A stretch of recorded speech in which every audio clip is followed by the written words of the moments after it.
গোটা রাজ্য জুড়ে উন্নয়নের জোয়ার বইছে বলে অভিমত বর্তমান শাসক দল পরিচালিত বিজেপি সরকারের।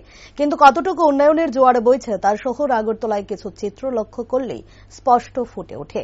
এমন একটি দৃশ্য পরিলক্ষিত হয় শুক্রবার। দেখা যায় হাওড়া নদীর জল একেবারেই অপরিশোধিত অবস্থায় রয়েছে বর্তমানে। এ বিষয়ে হাওড়া নদীর পার্শ্ববর্তী এলাকার লোকজনের অভিযোগ করে দীর্ঘদিন যাবৎ এই নদীর জল ব্যবহারের অনুপযোগী হয়ে উঠেছে। এই নদীটা একসময় এলাকাবাসীর নিত্যদিনের কাজে ব্যবহৃত হলেও বর্তমানে তা এক প্রকারের ডাস্টবিনে পরিণত হয়ে রয়েছে। তবে সেদিকে নজর নেই বর্তমান রাজ্য সরকারের। তাই তাদের এখন একটাই দাবি, সরকার যেন প্রকৃতির দান এই নদীকে সাধারণ মানুষের ব্যবহারের উপযোগী করে তোলার ক্ষেত্রে সদর্থক ভূমিকা গ্রহণ করে। আর সেদিকেই তাকিয়ে রয়েছে নদীর পার্শ্ববর্তী এলাকার লোকজন সহ গোটা রাজ্যবাসী। এরকম তো মানে 10-12 বছর ধরে খারাপ, এমনই খারাপ। আর নদীর জলটা কেমন? জলটা তো বেশি ভালো নাই, এরকম জল। স্নান টান করলে গন্ধকর, স্নান করলে শরীরের একটা গন্ধকর।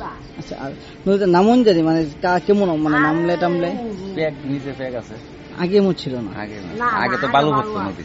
আর কিছু মূর্তি কাদাম টাদাম দেখা যাচ্ছে এমন। এখানে তো দশমী হতো, পুরো নিগম দিকে এগুলো কি সরাচ্ছে না তারা? সরা তো তো পরিষ্কার কিছু রয়েছে, মানে সবসময় তো পূজা থাকে, পরিষ্কার করাচ্ছে আবার কিছু। হ্যাঁ, আর নদী কি আগে ছোট হয়ে গিয়েছে না খুশ কমে গিয়েছে এমন কিছু? নদী এক কোণে আপনার খুশ হয়ে গেছে, খুশ হয়ে গেছে নদী। আর জলের ভালো না, মাছ টাছ পাওয়া যায় নদীতে? মাছ আগের মতো কম।